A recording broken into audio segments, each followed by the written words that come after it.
Okay, proper good morning to everybody. We're so glad that you are here. And I'll share my screen in a minute. Just want to acknowledge there's a few board members here. I saw Gretchen and Mary and Joanne Lowe. I don't know if I've missed anybody else who's on the board. Also some staff members. We have Shanice and Jill and Needy and Sarah, of course. And so we are a team. There is a team behind the scenes that are paying attention to the business of San Francisco Village. And that's what this meeting is really intended to be about, is to give you sort of an inside look at the business of San Francisco Village, how we operate and how things come to be. And a lot today, I think we're going to talk about frameworks for our thinking. So we want to share that with you as we evolve. Okay, I am going to share my screen now because I have a PowerPoint. And I have to find all of my stuff here. Just give me a minute.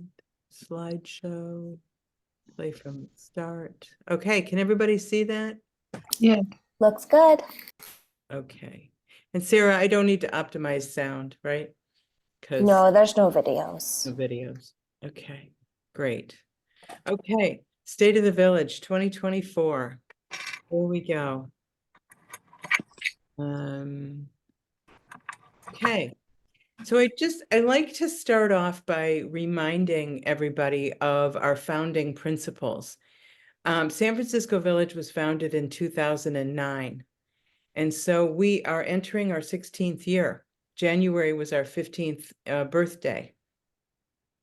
And I just think it's pretty remarkable what we are creating together, the uniqueness of what we're creating together, which is right now a community of close to 1,000 people in support of these ideals that I have up here on the screen.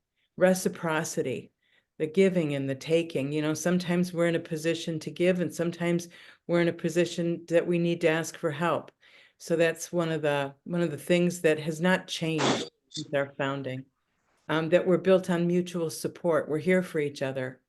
This picture on the right, you'll see that the young woman on the left is a volunteer, and the woman in the middle is a member, and the man on the right is a member, and they've come together to support her. Hey, Kate, sorry, we can't see that picture yet. We still see the opening slide. Really? Yes. Wonder why it says my screen sharing is paused. Why would that be, Sarah? Sure. There we saw it for a second. So what is going on here, huh? So how about I'm going to stop the share and I'm going to try it again.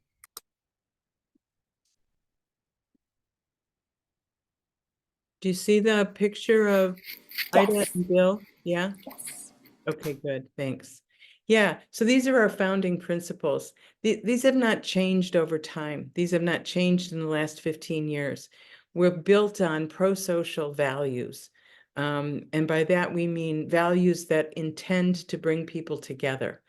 Reciprocity, mutual support, interdependence, volunteerism, and that we have built a culture of care. And I was just saying that this picture here is a picture of Bill Haskell and Ida Chen and one of our volunteers. I'm not sure what her name is, but this is an intergenerational effort. And in this case, it's to support Ida. So there's such a beauty in what we do. And I think that, you know, as I was saying, that we're now nearly 1,000 people strong if you consider all of our members and volunteers and donors and supporters and teachers and all the people that have come together basically in support of these ideals. I think that's fairly remarkable. Can you see the next slide, Sarah? Yes. Okay, good.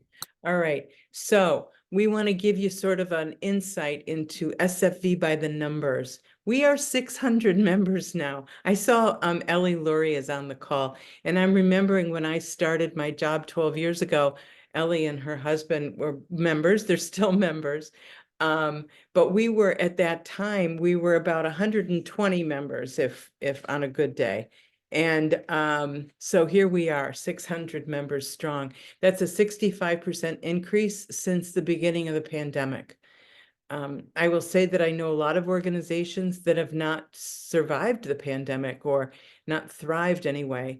And here we are having grown by 65%. I think that's pretty incredible. 200 plus multi-generational volunteers. And I hope that many of you have benefited from knowing some of these young people who come together, who come to us because they want to support the elders in their community. And they want to feel part of something. They want to feel part of something bigger, I think, just like most of us do. So those volunteers have responded to 444 requests in 2023 that Shanice Patterson is managing very ably. And she reported these numbers to me the other day that we had a 95% fulfillment rate. That means only 5% of those requests we couldn't find a volunteer for. So 95%, that's pretty solid. And half of those requests were filled by other members. So many of you are stepping up to be there for your neighbors and your friends and maybe people you don't even know. But it's, again, going back to our founding principles. This is what we're built on. This picture here is a picture of our staff, and minus Jessica. Jessica is on maternity leave, and she's coming back in March. But we have 6 full-time staff, 1 part-time person, a 12-member board of directors. Actually, the board of directors number has dipped down a little bit. Right now, we're actually at 9, but we've just invited 3 people to consider board membership. So we'll back up there to 12 soon. And 70 programs per month that Sarah organizes for all of you. That's just, the number never ceases to amaze me. How many programs we're offering every month. And that includes neighborhood circles and special interest groups. And going back to the photo for a second, this was, last year we had our first, we did a warm clothing drive for St. Anthony's Foundation. And the response from all of you was so overwhelming that we had to rent a U-Haul van to carry everything, to get everything over to St. Anthony's in the Tenderloin. So that was just our first year. We're going to do it again this year. I just think it's a wonderful way for us to give back and to recognize our privilege and to say that, as a community group, we have heart and we're in support of our neighbors. So that was a beautiful thing. Thank you to all of you who completed the survey. There were 384 of you who responded to our annual survey. Again, this year, we are happy to report we have a 97% satisfaction rate. That means 97% of you reported being satisfied or extremely satisfied with your membership. We're always really happy to know that. And those of you who don't feel quite as satisfied, you have a voice. And either in the survey or in an email or, being able to give us feedback. We welcome feedback. We do this survey for a number of reasons, but, 2 of those reasons. One is that it informs us about our planning for the upcoming year and an ability to assess our growth, how far we've come, what's important to people now. And also it's a way to report to our funders. And we have several funders. We'll talk about that in a few minutes. But these are the things that we typically report to our funders, that because of your membership, 75% of you are more likely to ask for the help that you need. I mean, this is critical. It's a critical decision that you make if you want to age in place. If you want to age in your own home and the neighborhood and the city that you love, it's important for you to ask for the help that you need. Because as this picture here shows that, and we believe this, that the independence that we all cherish is really only possible through interdependence. Independence doesn't mean alone, but especially as we get older, we need other people to help us accomplish things. And that's why San Francisco Village exists. The other big thing that we, outcome of this survey is that 65% of you feel more connected to community. And this is so incredibly relevant, especially in our larger social context of today, where so many of us are feeling isolated and lonely, and alienated in some ways from things that we once trusted. I was talking earlier with Sylvia about this, about the changes in our society are happening so quickly, and how do we stay grounded? How do we stay connected to our values and to other people? And so San Francisco Village exists for that reason as well, to keep you feeling connected, knowing that you belong to something where you're cared for and you still matter. This question of belonging and mattering, neuroscience tells us that these are two of the most fundamental human needs, to know that we belong and that we matter. And so we take this to heart at San Francisco Village. So 65% of you feel more confident about aging in your own home. And that's the goal, is to help you age on your own terms. So that, again, asking for what you need, and sometimes it's offering what you have. Okay, now let me move on here. So I really wanted to talk to you today about how San Francisco Village is evolving over these last 15 years. When we started out, it was we had a vision. Like I said, those founding principles really haven't changed, but who we are has changed. And I would say that 2020 was a significant turning point for us as an organization. Of course, the pandemic changed all of us. I think most of us, I'll just speak for myself. I was so scared at that time, thinking that San Francisco Village wasn't going to survive. We were an in-person organization. How in the world were we going to care for one another if we couldn't be together? If we couldn't send a volunteer to your home? I mean, all these questions loomed. And so I was telling the story the other day that I think we got the word on Friday. It was like March 15th or something, that we were going to have to shut down. We're going to close the building and everybody go home. And my first reaction was defiance. I was like, no way can we do that. And of course, I succumbed. We had to.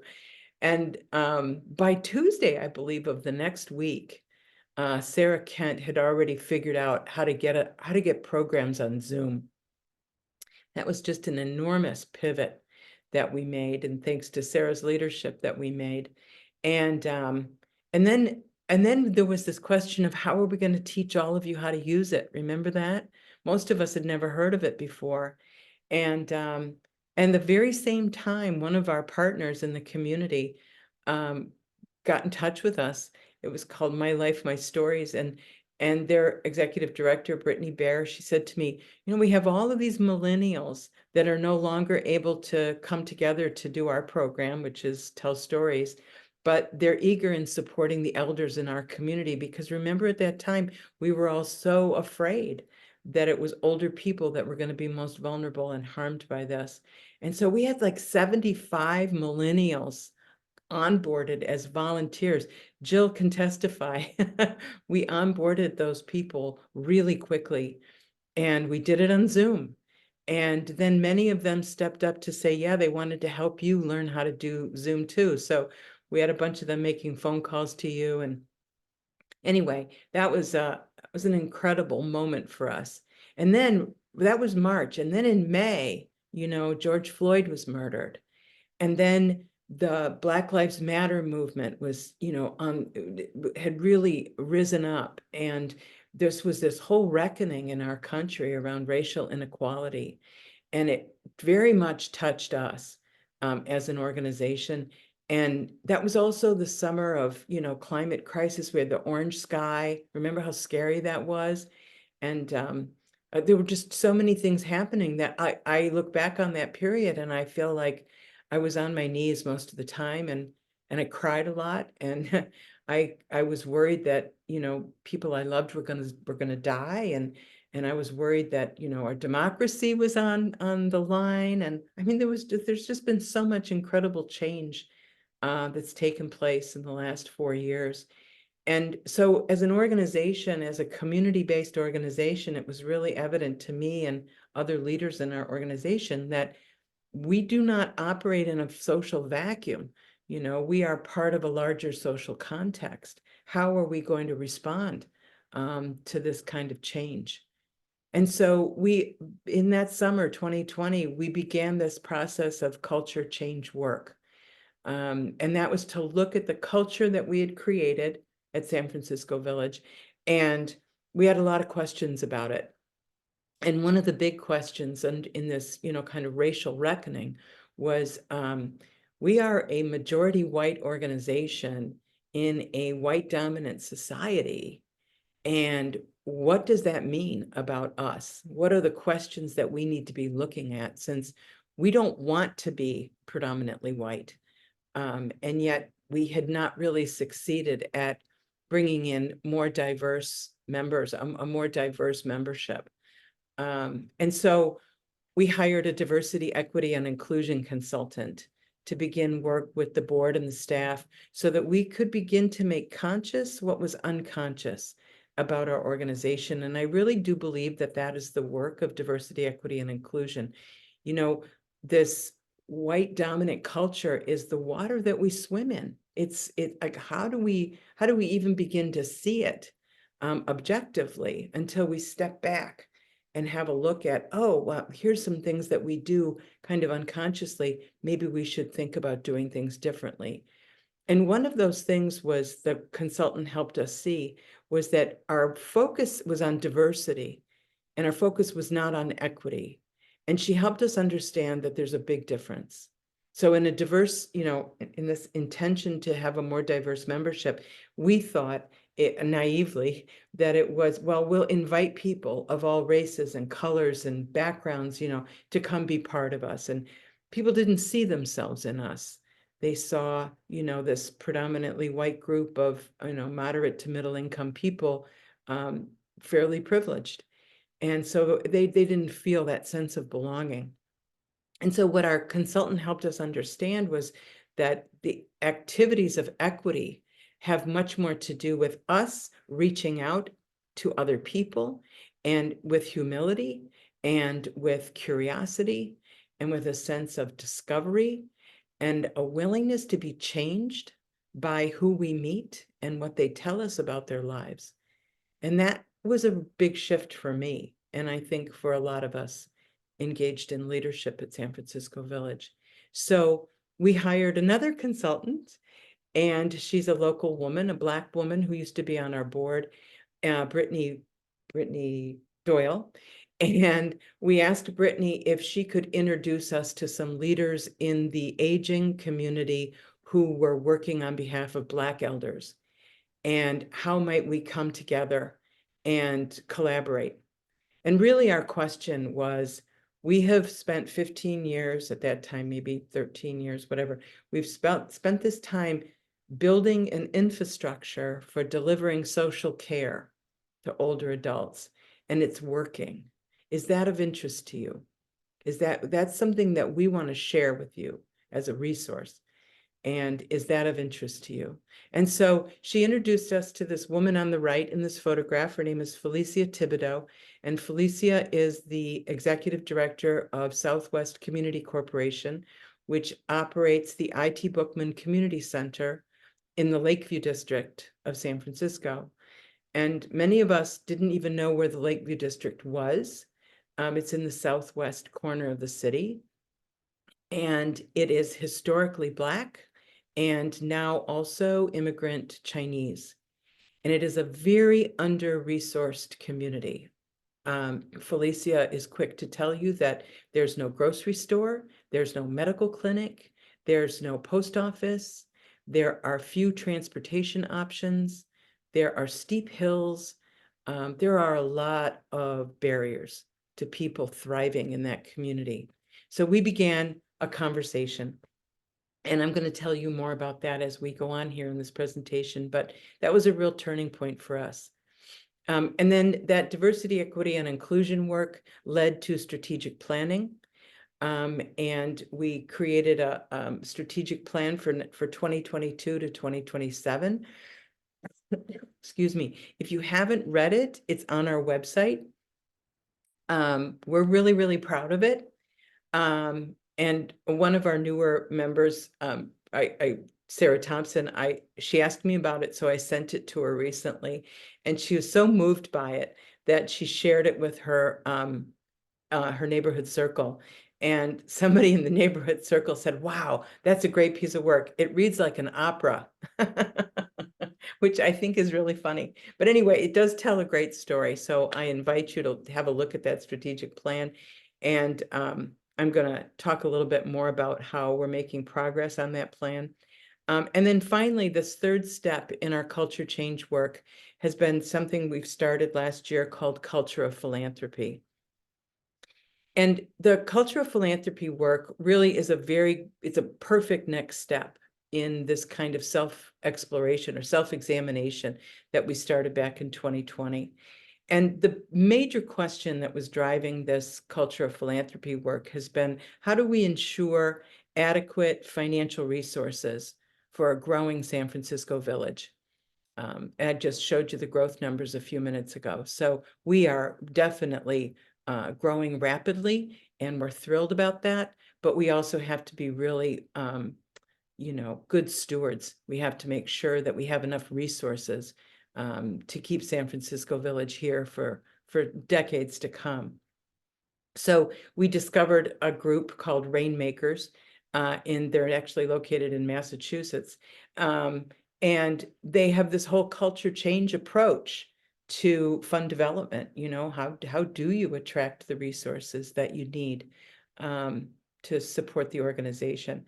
So it's consistent with the work we have already been doing. We have a small group of staff and board. There's 6 of us who've been meeting since last September in some pretty deep exploration around questions of culture of philanthropy, which I'm going to talk more about in a few minutes.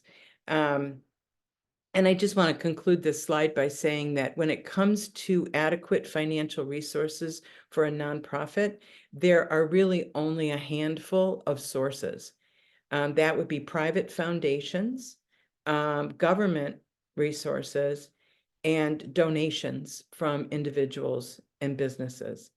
And the truth about foundations is that only 1 to 2% name aging as a priority. 1 to 2% nationwide. That's a very small percentage of private foundations that are interested in funding older adults. And then government as a source of funds. We've been very fortunate in San Francisco in that we've been receiving funding from the city and county of San Francisco for 12 years. And we're incredibly grateful. It's been a game changer for us. But the truth is that we all know the city and county of San Francisco's budget is precarious right now. And so some of us on the board are talking about, we're doing some scenario planning. What if this happens? What if that happens? What if they cut our budget? So we're trying to be ahead of the game. So this is the strategic plan. Like I said, if you haven't read it, please do. We are really, really proud of it. But some of the major, this is the summary version, that this is the vision that we articulated in 2022, that we envision a future in which people of all ages, races, cultures, and abilities work together to create communities of belonging, and in so doing, model possibilities for relationship and connection that benefit the greater good. I have to say to you, this vision statement continues to inspire me in my work every day. And I can't imagine during this time in our American history, if I didn't have an outlet like that. I love my job and I love what we're creating together. And it's been the privilege of my lifetime, actually, to help craft and expand and build this really beautifully unique community of caring that we've done. And I think that, I don't know about you, but I have to turn off the TV. I have to stop reading newspapers. There's just too many things that are working against this kind of vision.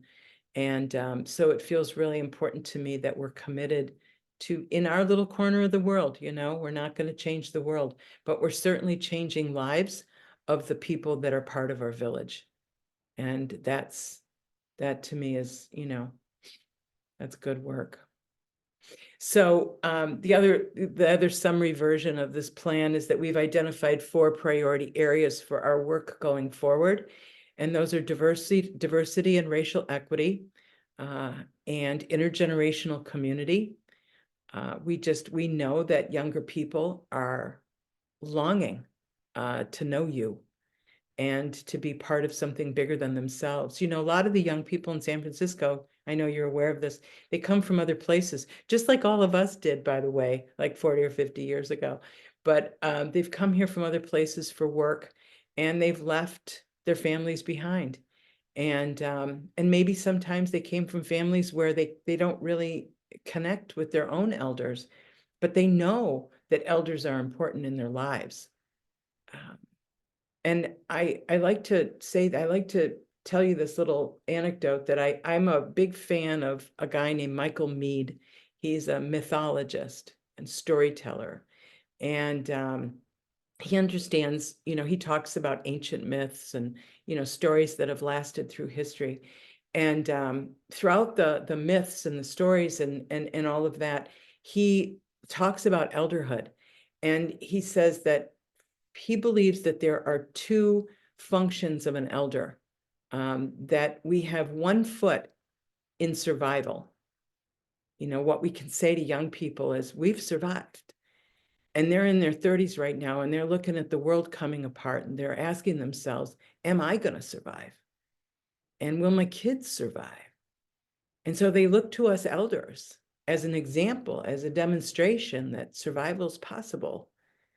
And so we have one foot in survival and the other foot in deep imagination. That ability that we have, if we go there, some of us, that we can imagine alternatives. We can imagine how to make that survival possible. And so I think that's just a beautiful way for me to think of myself as an elder in my own family and an elder in my community. And then the other priority areas are social justice and relevance.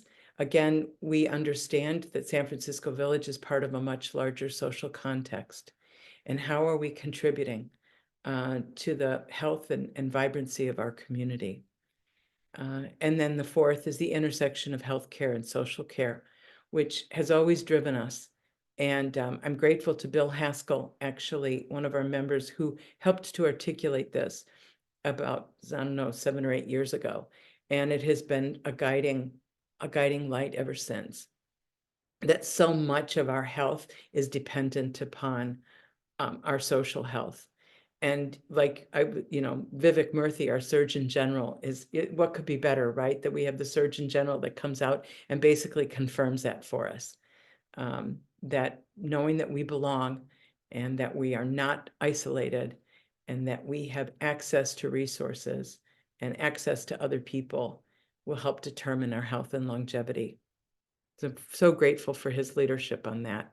If you're not familiar with what I'm referring to, he came out with a report a year ago, maybe, saying that social isolation and loneliness had reached epidemic proportions in our country, and that we have to do something about it. So let me give you just a little snapshot of the progress on the strategic plan. Like I said, we've done this wonderful Connecting Across Communities program with the IT Bookman Center, and this has gone on for 6 months. And we met monthly at the IT Bookman, at one of their properties, and engaged in some exchange, some cultural exchange. Those 2 women that you saw me with earlier in this presentation, Felicia and Carlene Davis. Carlene Davis facilitated this process for us, and she is a health consultant from Los Angeles. and a friend of mine and a colleague of mine. So she stepped in to help facilitate this relationship building between our two groups. And I just lost my track of my train of thought. Does that ever happen to you? I'm like, what was I saying? Okay. So anyway, oh no. So Carlene has been facilitating these sessions for the last 6 months, and they've been really they've just been beautiful. We're breaking down barriers. That's our whole idea here, is to get outside of our bubble. I can't tell you how many people from our village, white people, have said to me, you know, my world is white. I only hang out with white people. And I think that that's not unusual, to be honest with you. And how do we break out of that? How, you know, I had one woman come to me and say, I really want to know people different than me, and I don't know how to make that happen. And so this program has been wonderful because you've introduced us. And now we can have these heartfelt conversations with each other. And it's been really beautiful in that way. So there will be a lot more happening between our two communities in the years ahead. Sarah just came up with a brilliant idea about doing a writing workshop together. And so we're talking to the folks over there about making that happen. So there'll be a lot more of this in the future.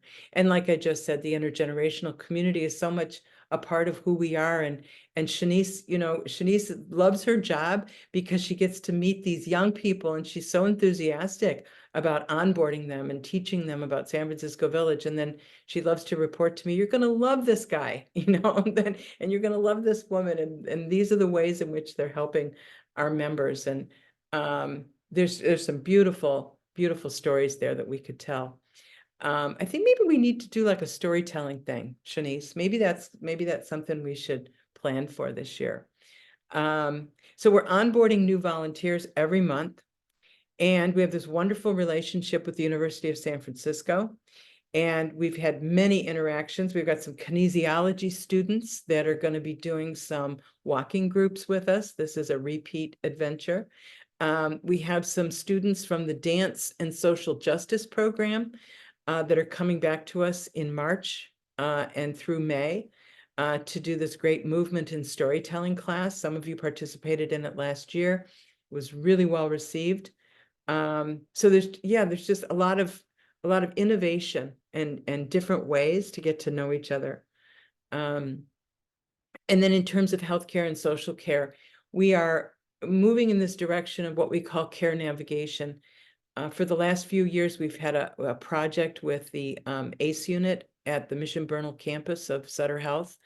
And we've been taking members who are being discharged from the hospital. Actually, the staff at the hospital have been referring patients to us to say, this person would be a good fit for your village. And we're going to pay for a 90-day membership, the hospital is, so that they can transition to home successfully. And it's been a really great learning experience for us. And this is another project that Shanice manages. And so what we're headed in the direction of now is to say to all of you, to our 600 members, what kind of care navigation do you need? And sometimes that's the result of a hospital discharge, but other times it's the result of, you know, I've been recently diagnosed with something and I'm not quite sure how to manage that. Or my partner has been diagnosed.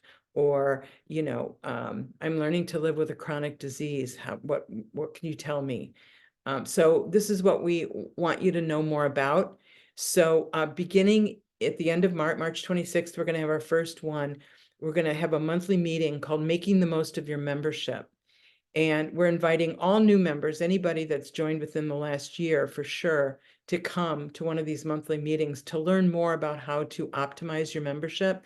But also for those of you who've been members for a long time, you know, the circumstances in your life may have changed and your needs therefore may have changed. So we want you to know that we're here and we're here to help you figure things out. And I think that's one of the big benefits of membership. So stay tuned or show up, come to one of these meetings. We'd love to see you. So talking about culture change, and earlier how I mentioned that we started with DEI work, and then we went to strategic planning, and then this third phase of the culture change work we're calling culture of philanthropy. And basically looking at, as I said, how are we going to ensure adequate financial resources, but also how are we going to ensure the kind of vibrant energy that has really come to define San Francisco Village? We get this feedback all the time, that people feel enlivened and they feel like they have all kinds of new opportunities in their lives. And there's ways for people to give. We've got so many member leaders. So many of you are leading neighborhood circles and special interest groups, and just your participation is a gift, So we just want to bring more consciousness to this culture of philanthropy, especially when it's defined as love of humankind. This consultant we're working with, she said this to us last fall, and I nearly fell off my chair when I thought about, if you think of philanthropy as the love of humankind, well, then I'm asking myself, how do I want to invest in, the people that I love, or the community organizations that I love, or how can I bring myself, how can I invest myself in that? So that's kind of the premise that we're coming from. It's very consistent with our mission statement. For those of you who don't know our mission statement, I'm going to say it right now. Our mission at San Francisco Village is to operationalize love for elders in an ageist society by mobilizing the power of intergenerational relationships and mutual support. Now, for years, I've been kind of under my breath in private conversations talking about love. And when we did the strategic planning, it was like, nope, time to come out of the closet. We're here to operationalize love. That's really what we're doing in so many different ways. And so the thing that I want to say about a culture of philanthropy is that kind of a little bit of a twist on things is to help all of us understand that this community that we have built together, that we love, I'm asking us to share responsibility for its well-being. And like I say, that might mean, volunteering your time, leading a circle, making a financial contribution. There's lots of different ways that you can provide that support. But this is where we're headed. This is the framework that we're working within this year and well into the future. And so one of the really important things to know about a culture of philanthropy is that it is rooted in abundance, not scarcity. That the resources that we need are available. Scarcity is a concept that I think all of us cannot escape. It's one of the roots of capitalism, that there's a finite pie, and there's competition for resources, and there's a zero-sum game. If you get more, I get less. And, we're taught in so many ways to kind of think in scarcity terms, not abundance terms. So this is something that we want to change about us and see what happens in terms of, that law of attraction. See what happens in terms of attracting the resources that we need. So the culture of philanthropy operates on what Lori is the woman we work with, what she calls a wheel of change. And she said there's 3 really important factors: mindset, behaviors, and structures. And so shifting from a scarcity mindset to one of abundance. And then purposefully engaging in behaviors that result from abundance instead of scarcity. We'll talk a little bit about that in a minute. I'll give you some examples. And then the structures, the structure that holds up San Francisco Village, are those structures in support of abundance? So, and I'll just point out here, our friends in this photograph, aren't they gorgeous? On the left is Cynthia Oberchain, and in the middle is Sarah Thompson. And Mary, I'm sorry, I forget Mary's last name right now. Wings. Wings, thank you, Mary Wings. And they were attending the LGBTQ garden party last year. Don't they look fabulous? So the other thing I just want to point out about abundance, what's so great about this is how it is so consistent with who we are and how we know ourselves, that what's more abundant than caring for each other or asking for and receiving help? Sharing ourselves with other people. Can't tell you how many times people come to me and they say, wow, you know, I that discussion group just opened up this whole new part of myself, or this group of lesbians that can come together regularly and talk about the uniqueness of their lives and what they, you know, what they've been through and what they, how they want to connect with each other and support each other. So there are just so many, you know, abundance is really, it defines us. So it makes total sense to me that this would be kind of how we look at our financial well-being as well. So some of you might be saying to yourselves, well, I don't even know what she's talking about, scarcity or abundance. So here are some ways in which we limit ourselves with scarcity. We start sentences or thoughts, just a thought. I don't have enough time. I don't have enough money. I don't have enough talent. I don't have enough friends. Fill in the blank, right? Because we do this all the time. I do this all the time. I know that. So, the other one, I'm not good at, you know, I'm not good at leadership. I'm not good at listening. I'm not good at, you know, I'm not good at fundraising. I'm all the different ways that we sell ourselves short. The other person has more. He or she has more talent than I do. They have more money than I do, and I'm jealous. They they have a better house. They live in a better house than I do. This is, as I say, this is the root of capitalism. We were all raised in the same system. It's the water we swim in. I get this one I'm particularly sensitive to. I'm afraid that rooted in fear, rooted in basically saying, we can't do that.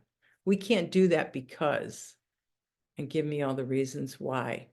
You know, I had a boss 30 years ago that liked to quote Henry Ford. Of course, Henry Ford's not my favorite historical character, but one thing that he said was, whether you think you can or you think you can't, you're right.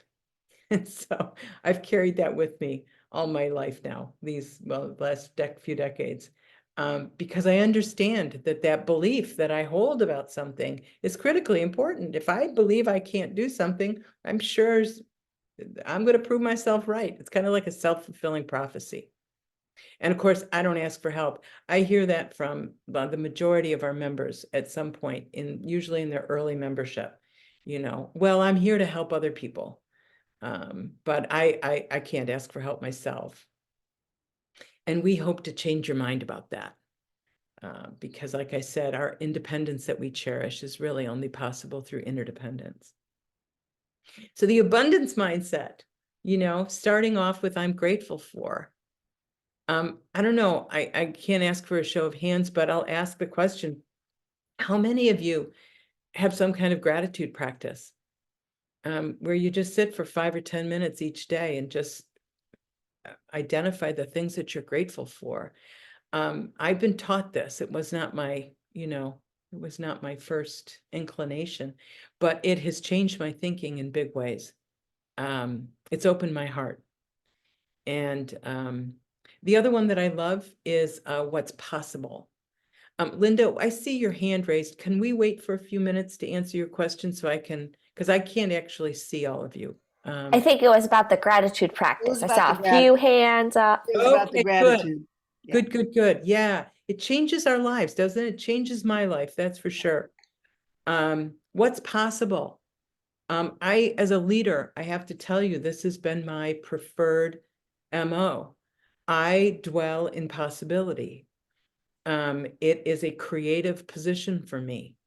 When ideas come into our office, and Sarah's the best at this, she'll come in and say, what do you think about this? And we go, ooh, wow, yeah, let's think about that. How could that work? What's possible? This is a very important, fertile place for creating culture change, to consider what's possible. I told this little anecdote yesterday. I love Seth Meyers, and was listening to his program the other day, and his guest was Joe Biden. I don't know how many of you might have seen that, but Joe Biden told this story of, I think he was talking to Xi Jinping or someone, and his question for Joe Biden was, how would you describe Americans? And Joe Biden says, one word, possibility. And I was like, oh, thank you, Uncle Joe. I agree with you, that is a place to come from. I see beauty in. We've got a wonderful, just kind of a renaissance of artists at San Francisco Village. I don't know if you haven't been to the office in a while. We have a new art exhibit up. It's gorgeous. And we had an opening the other day where the artists came to talk to each other about their work and brought friends and family. It was really wonderful. We have a new artist circle, that just kind of uplifting creativity and honoring and valuing creativity and beauty in our lives. Starting conversations with, I appreciate you, and this is what I appreciate about you. This is how, if we talk to each other like this, how do things change without a lot of forcing it, but just from a mindset, from changing our mindset. The other one is, will you join me in something? We have so many neighborhood circle leaders that have opted to partner with others in doing it. It's so smart, so going up to somebody and saying, will you join me in being responsible for this circle for the next year? I don't want to do it myself. And I need your help. I need your help with something, whether that's, asking for a volunteer or simply just sitting with someone and saying, can we talk? I need your help. Will you listen? So anyway, you get the point, right? So this kind of the ability to shift our thinking is, it's expansive. And it's, like I say, focused on possibilities and collaboration and creativity. And it's a practice that may require a change in behavior. So let's look at that. Oh, I know. One second. Yeah, okay. So the thing I wanted to say before I share the budget is that we are applying these same kind of principles, like I said a couple times, to how we plan financially for San Francisco Village. So looking ahead, we have 2-3 board members and myself that are looking at financial scenario planning and wanting to ensure that we're going to be solvent, viable here, for decades. So we got to think about that now. So let me share with you just some basics of the San Francisco Village operating budget. I don't know how many of you realize this, but your membership fees cover 17% of our expense budget. The city and county of San Francisco, like I said, they've been giving us money since 2012. And right now it covers about 35% of our operating budget. We're not sure if those numbers are going to get cut, so we're trying to plan for that. Foundation grants, we are very fortunate right now that 25% of our funding comes from them. But like I said, they're getting fewer and further, what is that? Few and far between, where, it's getting more and more difficult to find foundation grants. And that right now, about 20% of our budget comes from individual and business donors. Jessica started a sponsorship program last year and has gotten business donations from Kaiser and from Sequoia Living, and from a few small businesses. This is really important to us, and individual donors. We have each year, I think we have maybe a little bit less than 200 people that donate to us. But clearly, the business and individual donations is the most lucrative of all of these three sources of revenue. In the membership fee department, we went to a sliding scale membership fee about 7 years ago, I think. I think it's one of the smartest things we ever did in terms of inclusion and in terms of equity and access for anybody that wants to belong to our village. But it's certainly not going to be, an overwhelming. It's important. It's one of the pillars of our revenue sources for sure, but it doesn't cover nearly as much as maybe some other villages. And then on the expense side, you can see that salaries and related expenses take up a huge chunk of our budget. And as in a nonprofit, that's really, appropriate. And as you all know, we have a terrific staff. And we do everything we can to appreciate them and to let them know that, through what we pay them and the time off that we give them. And we want them to stick around. They're a really important part of who we are. And then, of course, rent, utilities, office expenses, programs, that includes your printed newsletter, and then the technology that we use and accounting and all that kind of stuff, right? So some people don't like to think of a village as a business, but it is. It's a small business. It's a nonprofit business. But basically money in, money out, that makes you a business, and so we want to be really good stewards. So this is my final slide. This is how I will conclude. This wheel of change that I've described, it is the framework for our work in 2024 and going forward. That all this work around shifting our mindset from scarcity to abundance, and then looking at the behaviors that stem from abundance. And like I said, we are so there. San Francisco Village can define itself in these abundant terms: volunteerism, participating in programs, the way that we care for one another, the people we attract consistently blows my mind. People, all of you, and people that want to partner with us, and they say, I love what you're doing and I want to be part of that. That's abundance. Inclusion, being as inclusive as we can be. And as we said in our vision statement, creating communities of belonging. That's what we're about. Creativity, I just talked about that. And contributing financially, what you can. The other, the thing I think most of you know by now is that your membership fees are not tax deductible, but donations are. So just a reminder. And then finally, these organizational structures that support abundance.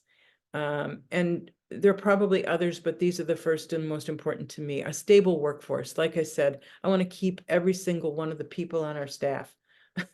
So no, nobody's moving. Nobody moves on. I'm just kidding. But we have a great group of people.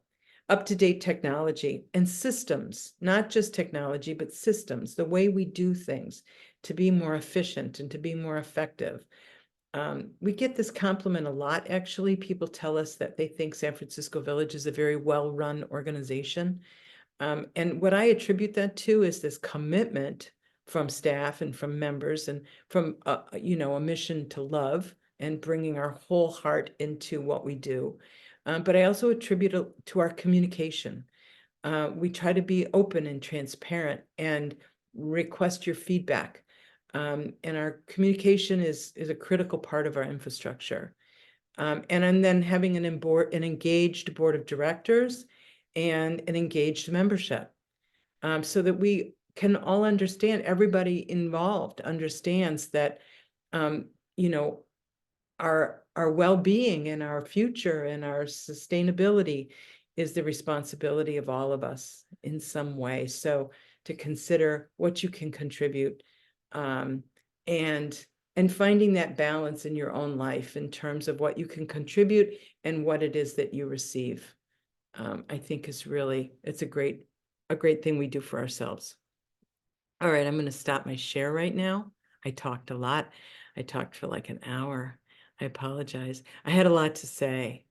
But the floor is open for your comments, your questions, your anything that you want to say.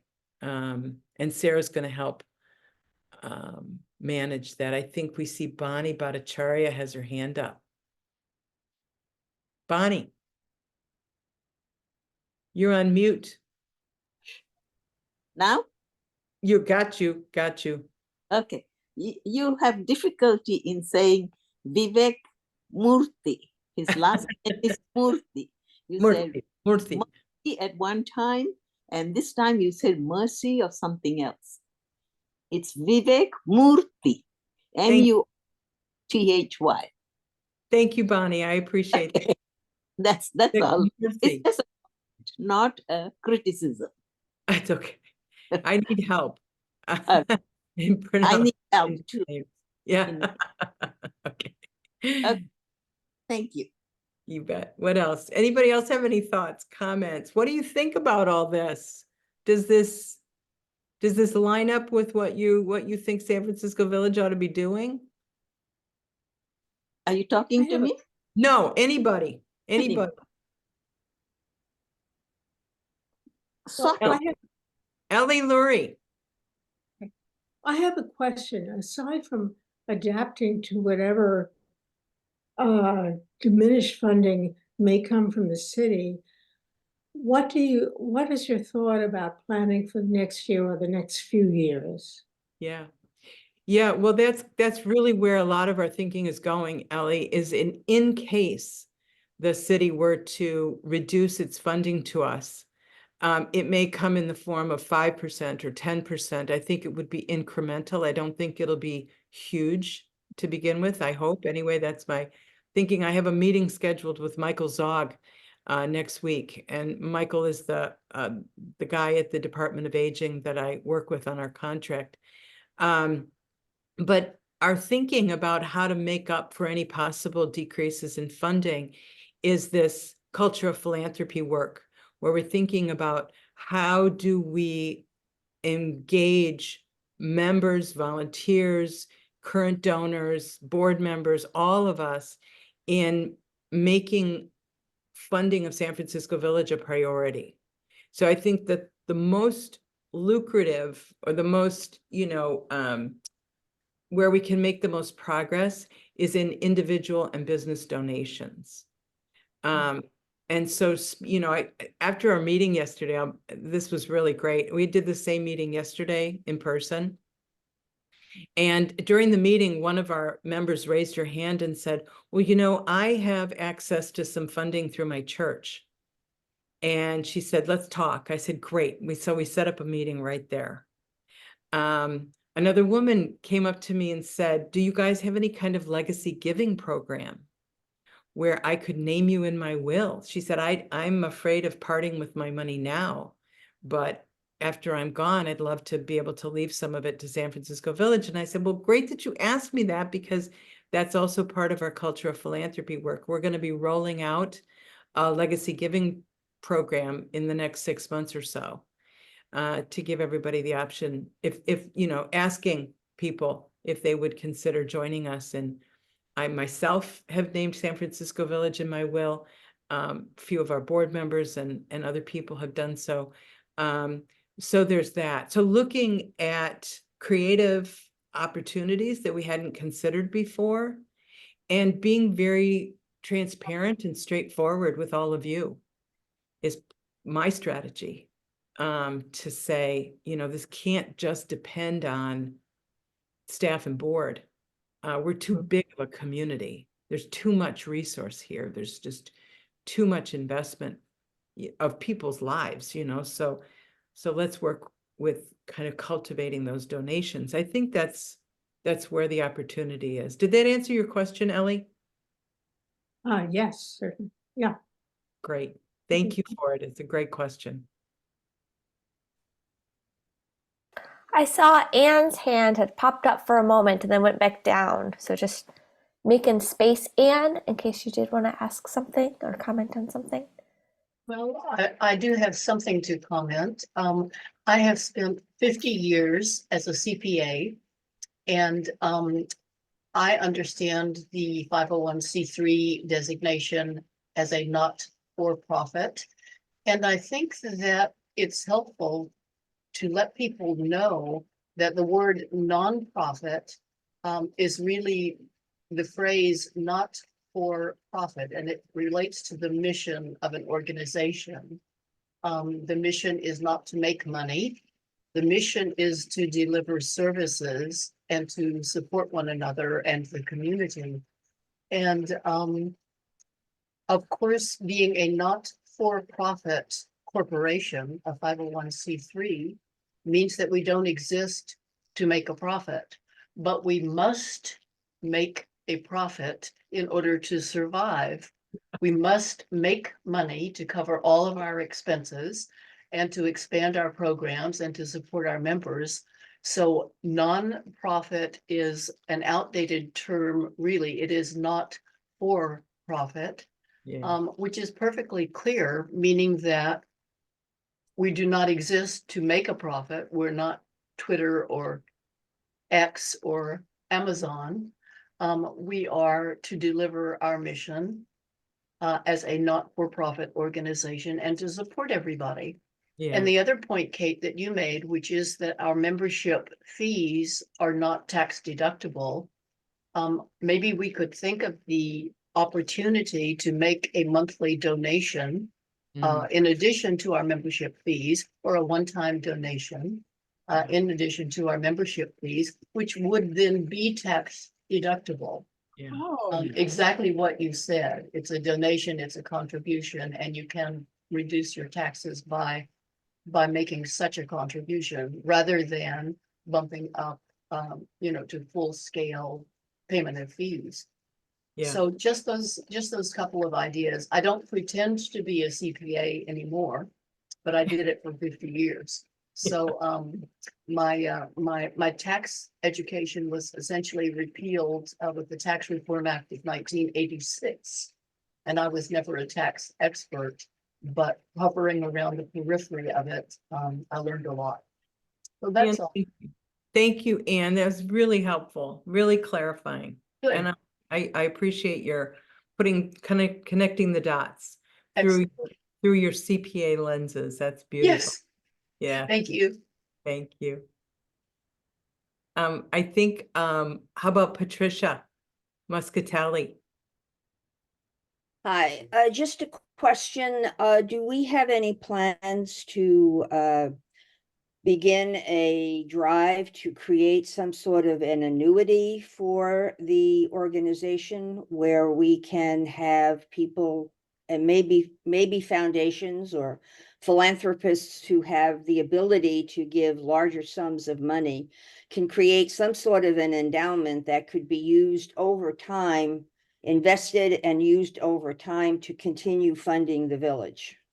What a wonderful question. And I don't even know how to answer you, Patricia, but I think you know more about this than I do. Could I follow up with you on that question? Sure. It's a wonderful, it just definitely speaks to long-term. Yeah, that's what I mean. If we had some sort of a whatever you want to call it, an endowment or whatever, Yeah, similar to the way universities and other organizations that are not for profit can continue to get money to fund themselves over time. I don't know if it's practical for us, but it's an idea. it's a great idea, and I will follow up with you about it. Thank you. Sylvia, did you have a question? You had your hand raised a minute ago. No, I didn't have a question, but I was going to give the suggestion that Anne had given, and that was so many nonprofits want a monthly donation to help deal with the expenses that they have on a monthly basis. I know KQED is one of those that when they have their fund drive, they're always recommending even a small amount of money. It doesn't have to be a lot, and it is tax deductible. Like $25 a month, maybe $10 a month, $50 a month, whatever a person could afford. But it would take, you could use KQED is now pushing for your checking account to be used as, if you're doing a monthly donation, or you can use a credit card, Yeah, but, you know, great. so, You know, when Jessica comes back from maternity leave, I will talk with her about that. Is Okay. there a mechanism that we could find that would enable us to do that? That's a great idea. Yeah. Hey, this is Anne, and I've raised my hand again because Yeah. I would like, if possible, to be part of your conversation with Patricia about the possibility of annuities and annuity programs, because that's something I investigated last year with several other of the huge national not-for-profits. And I'd love to be part of that conversation and investigate and move us forward. That's Oh, all. it's beautiful. And thank Thank you you. so much. Thank you, both you and Patricia. See, this is I'm looking at, where am I looking at? Sarah Gretchen, our board chair. So good we're having this conversation, right? With our very talented membership and our very, this is great. Thank you. I'm excited. Sylvia. yeah, it just kind of went right out of my head, I think, at this moment, but something that Ann said had triggered it. Oh, it has to do, like, California Academy of Sciences has a program similar to what Ann was talking about. It keeps on going in and out. You know, one, they have Eastwood Associates, where they're the ones that are going to be donating at the end of their life, like you were talking about. Yeah. And then there was another program they have as well, and I can't, oh, the annuity program. They Yeah. do that as well. So a Yeah. lot of, the organizations are finding ways to get money that would help them achieve their goals without causing an individual to have to come out with sums immediately. Yeah. That's great. That's great. Thank you so much. Is there anybody else that has any thoughts or questions or ideas about the entire presentation? Where we're at in terms of growth, or where we're at in terms of, anything that struck you? Judy Jacobs. Suggestions. I wish I had the money to do all of that to donate to you. However, how are we doing right this minute financially? Where you didn't mention that. Yeah, we're doing fine. We have a healthy reserve fund, and that's invested at Charles Schwab, and it's currently earning 5% interest, which is really great. And we have projected a budget for 2024 that's our expenses are gonna be higher than our revenue for the first time in my history here. But we feel okay about it because we do have this reserve fund, and because we have begun this process of, thinking about lots of different ways to raise money. So we feel pretty good. One of our treasurer is actually, her name is Mary Fitzpatrick. She's a member, and she used to work for the city and county of San Francisco in the controller's office. So she knows quite a lot about funds and managing them. And we talk to each other all the time. And, one of the things that she likes to say to our board is that, we're okay. We have a deficit budget this year for the first time, meaning that we have more expenses than revenue, but we have a healthy reserve fund. And if we monitor this very carefully, we're going to be fine. So that's kind of where we're at, Judy. We have really smart people that Mary Lanier is also on the call. Mary Lanier and Mary Fitzpatrick are our money meisters, and they really keep everything on track. And but we know we have to make some shifts, and part of this, I think, has to do with our extraordinary growth, and that I do not see that going backwards. The cat's out of the bag. People know about San Francisco Village, and we're thrilled about that. So we just have to kind of keep up with the growth. I Rita. would like, oh, go ahead. Rita, go ahead, Rita. I do want to comment. I really do appreciate the approach of really diversity inclusivity, the approach of what's possible. I appreciated your presentation, and I made a note, 5 minutes of gratitude. I meditate, but I need that 5 minutes of gratitude to remind myself daily. And your programs are phenomenal. So we understand where, I mean, the value of your staff are amazing. And I think we all appreciate that you keep your staff, and they are. I can't say enough about, they're all wonderful.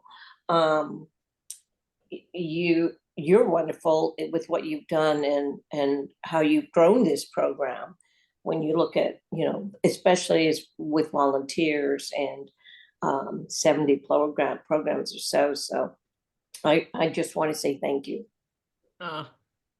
There's your first expression of gratitude this morning, Rena. That's good. You're on track. I love it. Thank you so much for that recognition and that appreciation. It means the world to us. That fuels our fire. The paycheck is great. We need that to pay our rent and all that stuff. But the appreciation and the love coming back to us, I think that's why most of us do this work. Is because we love the human connection, and we love you guys. So, thank you for that appreciation. Joan. And then Kate, I just want to say, after Joan, I saw Carmen waving her hand around too. So Carmen after that. Great. Joan. Hi. I want to echo partly what Rena just said, that and just to be quick about this morning, I got your newest newsletter in my email early today.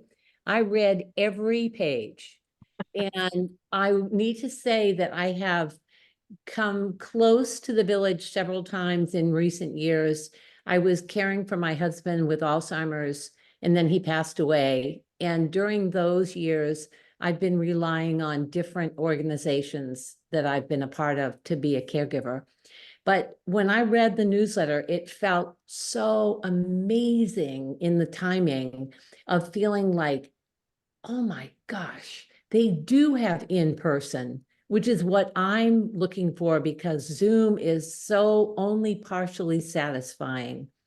And I loved the way you presented how many people you involve in each focus you have for moving the organization forward, and that you have longer term things. But to the point someone else made, you also are very aware of what's right in front for 2024. And it's not highfalutin and, oh yeah, we'll do this. And then what we used to call in business, the hockey stick approach, things go along and then shoot up just before the deadline.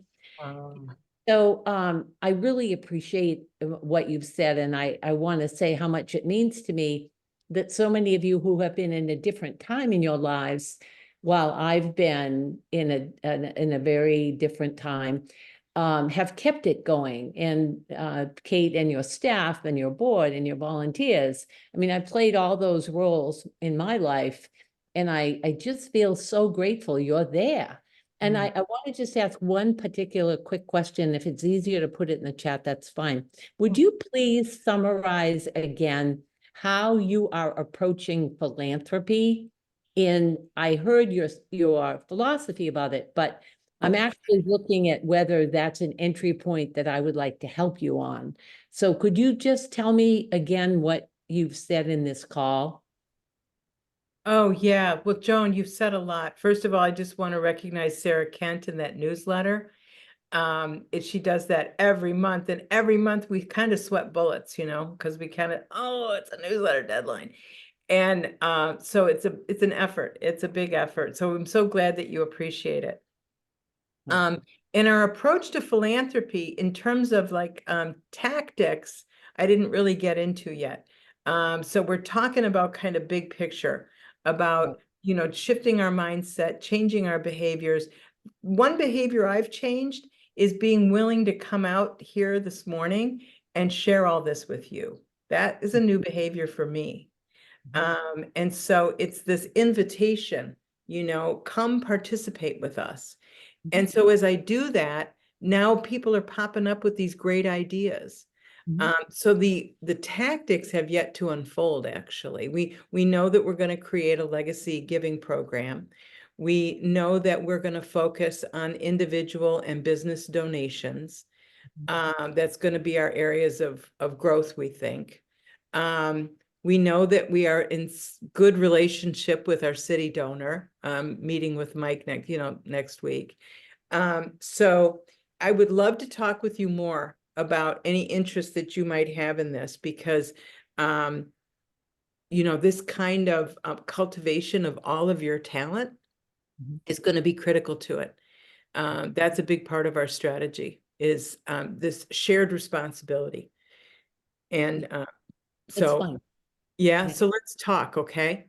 Yeah, I'll follow up next week with some specifics about what you're all doing. But I loved how just the number of people on this call resulted in 3 specific ideas. Hey, have you thought of this? Have you thought? And inherent, I heard in each voice was, and oh, by the way, I'll help you. I know something about that.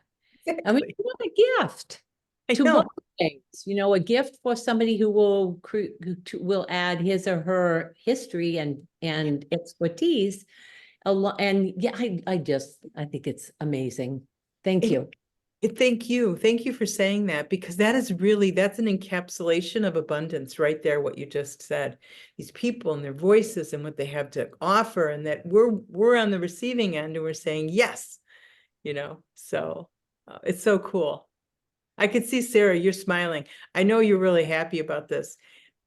Sarah works with me on this Culture of Philanthropy Committee, and so does Gretchen Oddie, our board co-chair. And so anyway, I know you're feeling the love, and it's beautiful, beautiful. Yeah, and who was the other person you mentioned, Sarah, that wanted to speak? Carmen, and then I see Michelle. Carmen. Hello. Yes, and I too read the newsletter from page front to back every month and tick everything off, hop online, sign up. I'm a new member of the potluck group. I love it.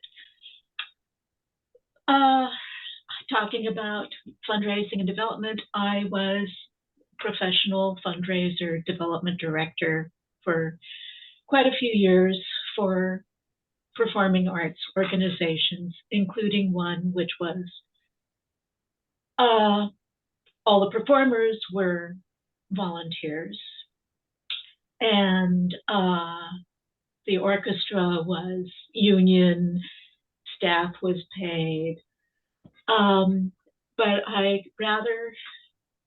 was quite good at getting the individual ask, and I called it the non-ask.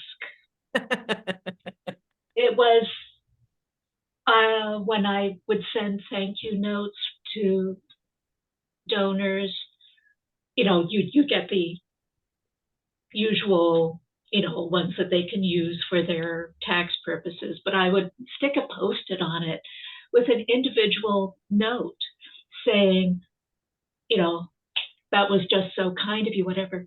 Every single time that brought in another contribution. Yeah.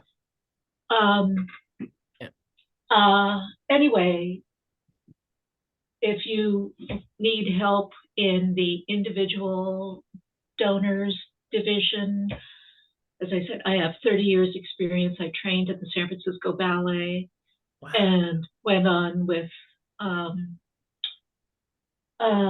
Performing Arts Services, which was taken over by Theater Bay Area. And then I was with the Lamplighters Music Theater for many years. And also have done a lot in Arizona and other theater companies. Wow. Right? So, but what I liked doing the most was the individual. I mean, I certainly did foundation grants and I did government grants, God help me.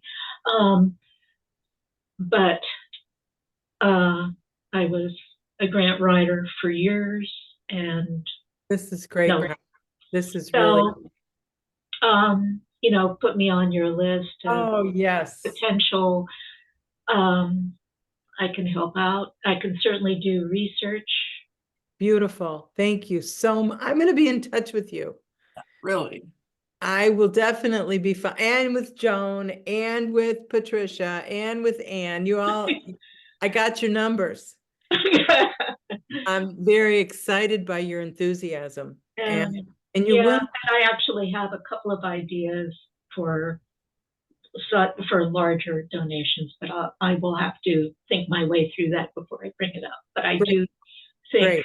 that I have a couple of ideas in my pocket. Thank you. Thank you so much. I will be in touch. Is it Michelle that's next? Oh, yeah, I just wanted to talk about volunteers. I had a few come over, and they're not only able, but they're also very interesting. Yeah. And I had one younger man come and change my light bulb in my kitchen. And then I thought he wanted to leave, but no, he stayed and we talked for about a half hour about everything. So it was also heartwarming. Yes. Thank So you. that, Thank you for that yeah. testimony, Michelle. I think that's one of the best reasons to ask for a volunteer. Yeah, I like to have company too and talk about, about them too. They want to connect. They want to know They you. do. And he said he wanted to volunteer with older people so he could learn things. There you go. There you Yeah. go. That they recognize that we have some wisdom. We have some lived experience. Not all of us are wise. No. I wish. But we do have lived experience. We've lived. Yeah. And there's wisdom in the volunteers too. It's a two-way street. Absolutely. It's so Absolutely. mutual, right? Yeah, I agree. Yeah.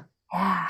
So thanks to Michelle, she asked for a volunteer to explain artificial intelligence to her. And he's such a delightful, enthusiastic Yeah. young man. Yeah. He said, I'd be willing to do a presentation to all of your members, which we did last week. And what do we have, 50 or 60 people show up, Sarah? Yeah. Yeah.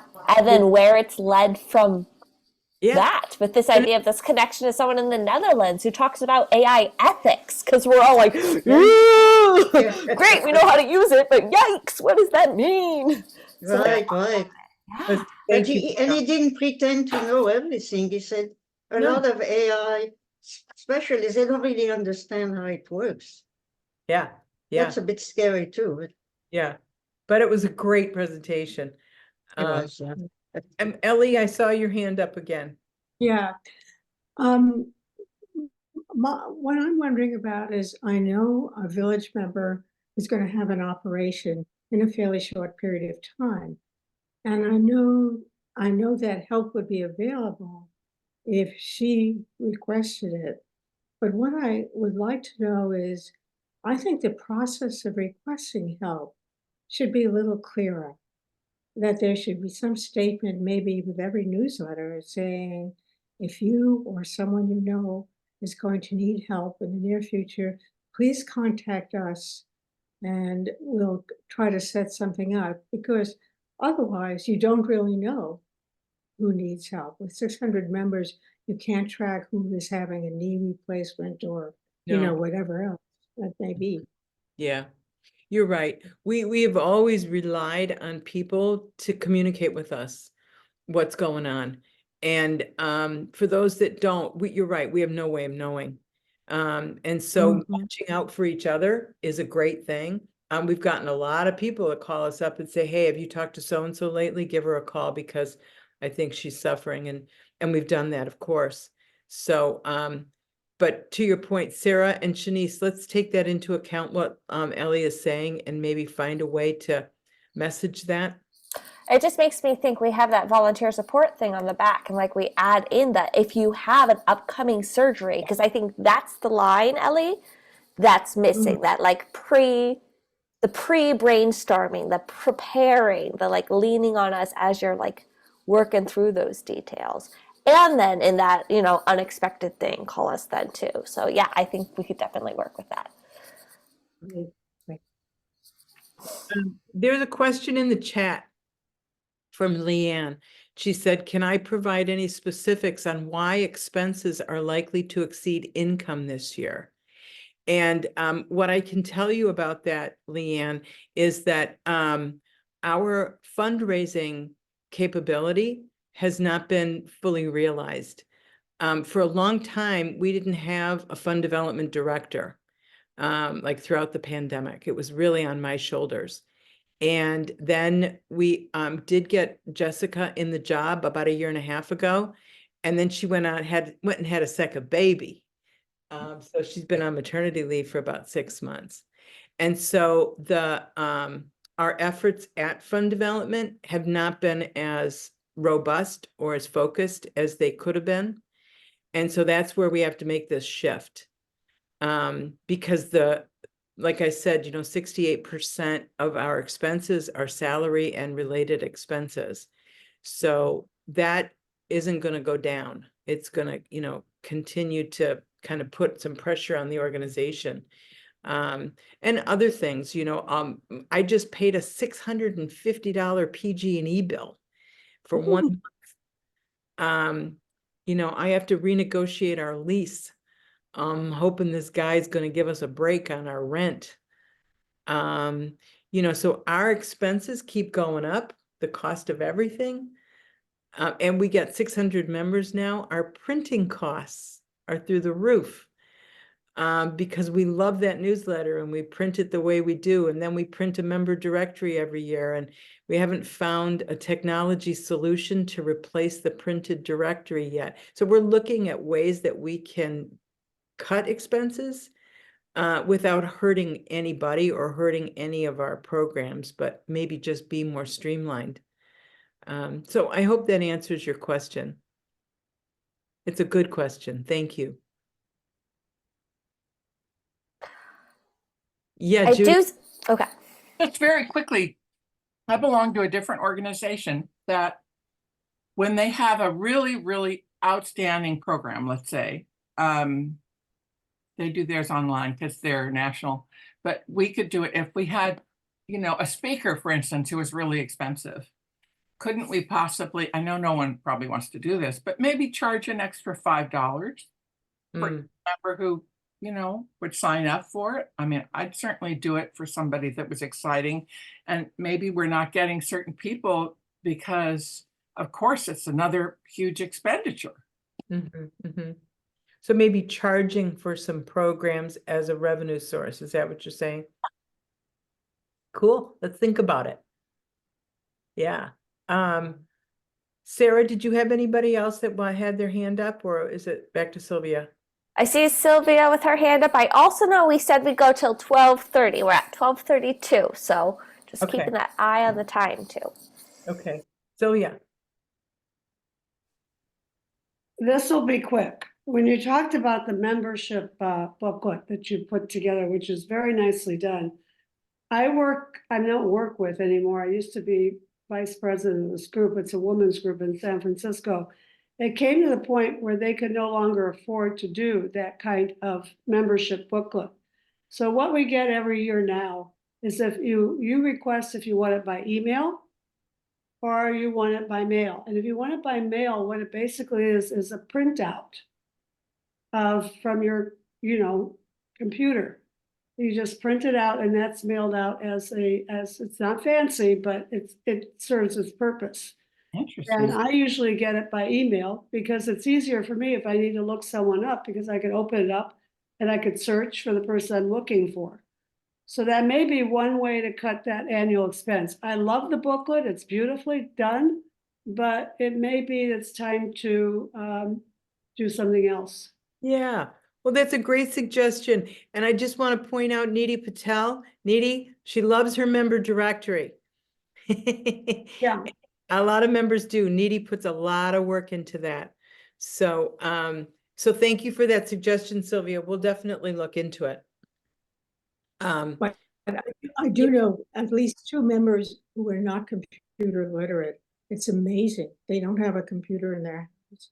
So I think there needs to be some options that some people might want to print out, but not everybody. Correct. You're right about that. That's right. Okay, Anne, we're going to give you the last word. No, me.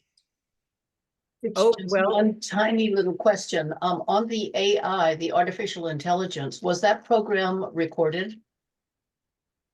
yes. Yes, I'll send it to you, Ann. Okay, great. And I just wanted to tell a tiny story, which is that I was chatting with a gentleman friend a few days ago, and we were talking about AI, and he said, "There's no way I want to talk with AI. I'd much rather chat with AA."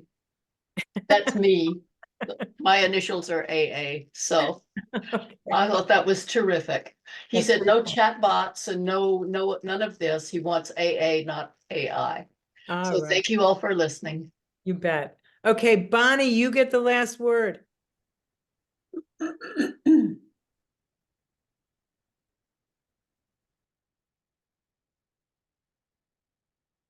cannot hear you, Bonnie. Your mute's on. Okay, will you, Kate, run for president? I want to vote for someone I want. That's it.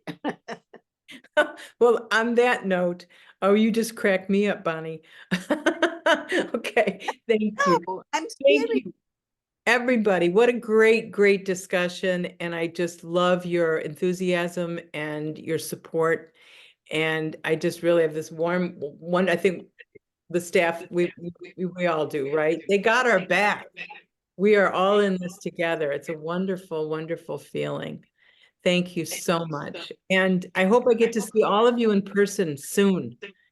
Come by the office, see that art exhibit. It's fantastic.